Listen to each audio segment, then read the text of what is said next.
Some good changes to Social Security after the midterm elections. I have all the details and what you need to know right here in the video, so let's get right into it. All right, the midterm elections and the results of the midterm elections are going to have a big impact on many different aspects of our lives. Well, as a result of that, many of us are also wondering, how is this going to impact the low income and, of course, fixed income beneficiaries of Social Security, retirement, disability, SSDI, survivors, SSI, VA, RRB, low income, and of course, no income individuals? Well, that's exactly what I want to talk about right here in the video, because the midterm elections are going to be very impactful. Depending on who is elected, who's in there, and who is out is going to play a huge role for all of these beneficiaries and of course, the low income. Let's get into it and discuss all the details a little bit further. However, really fast before we do, thank you so much for joining me. If you're new here or if you haven't done so yet, please make sure to subscribe by hitting the button right down below the video. As I am your one and only daily advocate,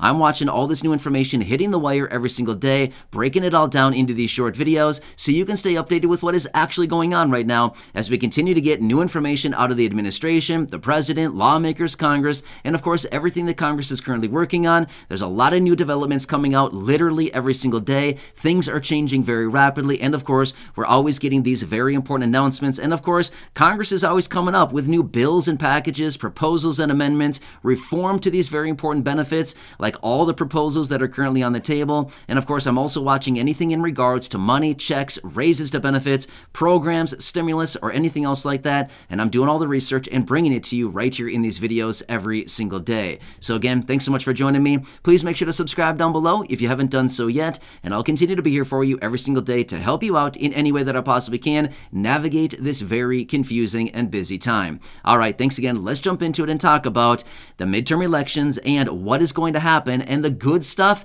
and or what else is going to go on for fixed income beneficiaries as a result of the elections. All right, so the midterm elections are very important. A lot of times, I think it's easy to dismiss how important these elections really are. Let's put it this way. These elections, as in the midterm elections, by the way, let me say this really quickly. I'm not here to make political statements. I'm not here to take political sides. I'm not doing that at all, but rather, I do want to lay out for you the importance behind the midterm elections because this is very impactful.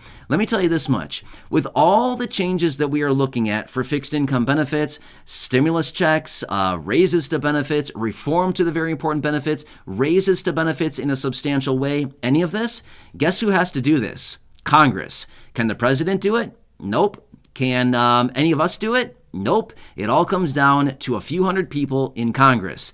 That's why it's so incredibly important.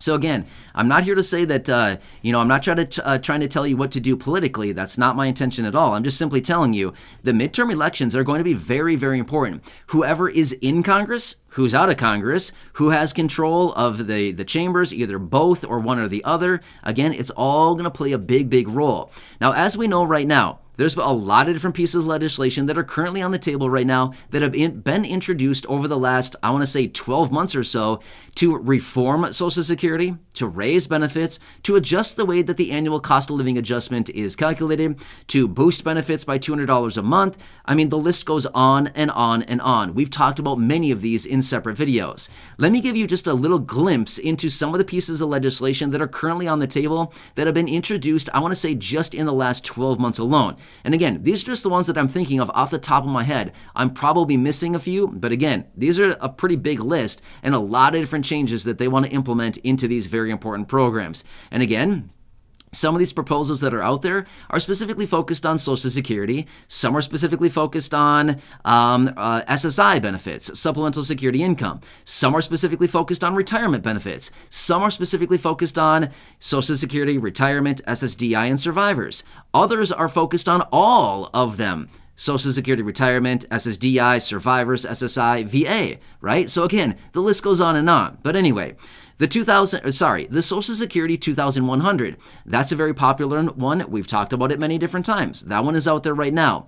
The Ssi Restoration Act. Again, that one's specifically focused on SSI, Supplemental Security Income, that is also out there. The Social Security Expansion Act. This is a relatively new one that we just saw a few months ago, introduced by Democratic senators, again, to raise benefits by $200 per month. We have the You Earned It, You Keep It Act from one of the Democratic representatives. Again, this is a relatively new one, just came out a couple months ago. And again, this would change the way that Social Security Social Security benefits are actually taxed. So that's another one that's out there. The Social Security for Futures Generations Act. Again, this one is about a year ago or so. And this one is also out there again to adjust Social Security and to change the way that the benefits are actually calculated. A variety of different changes to the benefits. And again, these are just some of them that I can think of off the top of my head right now that are out there right now. And again, if we were to go through all of these different bills or proposals individually, you would see that they're all kind of similar, but at the end of the day, they're also very different at the same time. So when it comes down to it, all of these, yes, are still on the table, but again, have Congress done anything about them?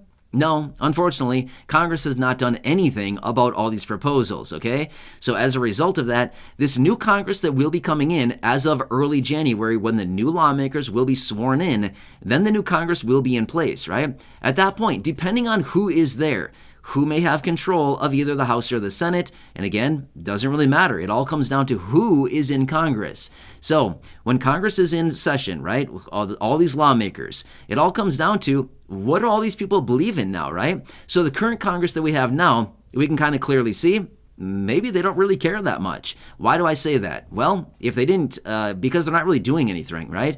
So they've had all these opportunities to do something about Social Security, fixing benefits, raising benefits, adjusting the way the benefits are calculated, adjusting the annual cost of living adjustment, raising benefits up to the federal poverty line, removing the marriage penalty for SSI. I mean, a whole host of other things that continue to pop up.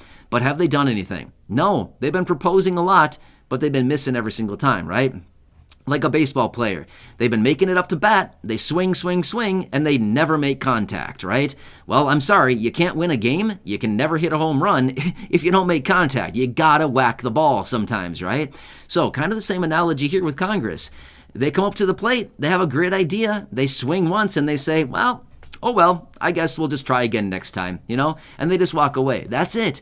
So, the current Congress right now, can we really say that they care a whole lot? I mean, maybe they care a little bit, but at the same time, maybe it's just political moves when they're coming out introducing all these different proposals. Maybe the next Congress will actually care a little bit more about, older adults, seniors, people with disabilities, those individuals who are living on a small fixed income from all of these benefits, right? So we've talked about this before. The least that they could possibly do right now is come forward and raise benefits up to the federal poverty line. After all, let me quote the president one more time now. He said this a couple years ago, and I like to bring this quote back just because to remind us the beliefs of the president, or is it really his beliefs, or is it just what he said? And again, not saying anything bad about the president, good or bad. I'm just simply saying this is what he said. Maybe they should stick to his word. The president has said no older adults or people with disabilities should ever need to live in poverty in America. Again, newsflash. A lot of people that are living in on a fixed income benefit are living in poverty because the federal poverty line as of right now in 2022 is $13,590 per year or $1,132 per month. Anybody that has a benefit or income under that level is technically living in poverty, okay? That's the line. And I know that a lot of you here in the community are well below that line. Sad situation, right? There's a lot of benefits out there that are significantly below this level. Hundreds of dollars. For example, SSI alone is almost $300 below the federal poverty line with a maximum benefit of $841 per month.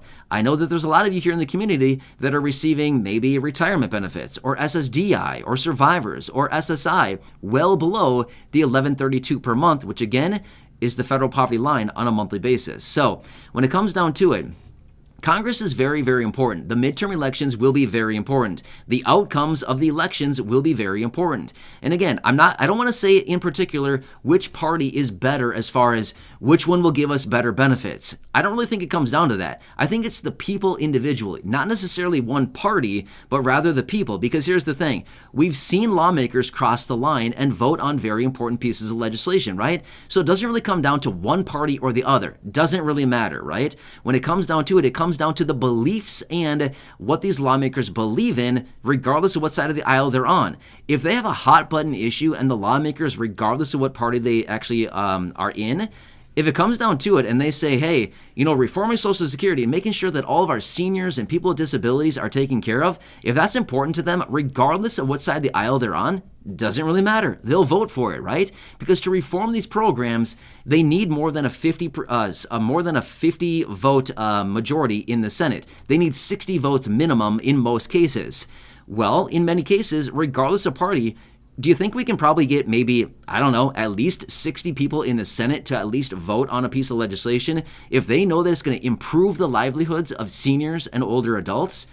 You would think that their conscience would tell them, hey, we're doing the right thing here, right? Let's maybe vote on a piece of legislation to make the livelihoods of the seniors, the older adults, people with disabilities, fixed income beneficiaries a little bit better, because ultimately, at the end of the day, this country is where it is today, right now, because of the people that have been working all throughout their lives. The seniors, the older adults, the people who are disabled, who have unfortunately become disabled during their working years, and all of a sudden are relying on Social Security benefits. Would it be okay for us to maybe, I don't know, boost their benefits a little bit?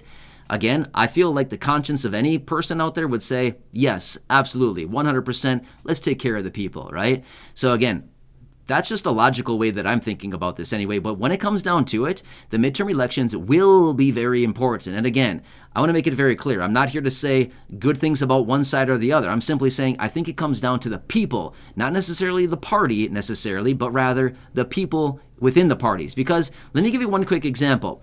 Joe Manchin. We all know Joe Manchin. We've talked about him many times here on the channel. He's a Democrat, but yet how many times has he voted with Republicans?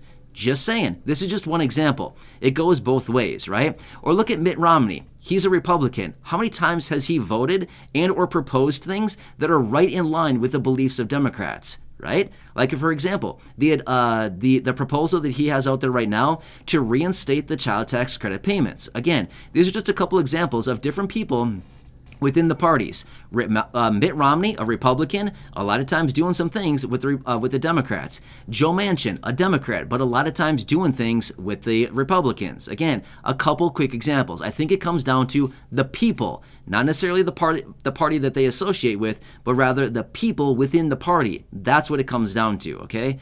Anyway, midterm elections, they're going to be very important, and hopefully we will get some Congress people here that'll come in and actually have some ideas that on how they can change Social Security, how they can fix this program, and of course SSI as well. And again, I don't want to single out any particular program. I'm simply saying any fixed income program, Social Security, retirement, SSDI, survivors, SSI, VA, RRB, all of them, right? Even SNAP benefits, very important as well. So anyway, I'll keep you posted as I do get more details on any of this information. I'll continue doing all the research, breaking it all down here in these videos, and to help you out in any way that I possibly can. And of course, watching the midterm elections, all the results and everything like that very, very closely. So again, please enjoy your day.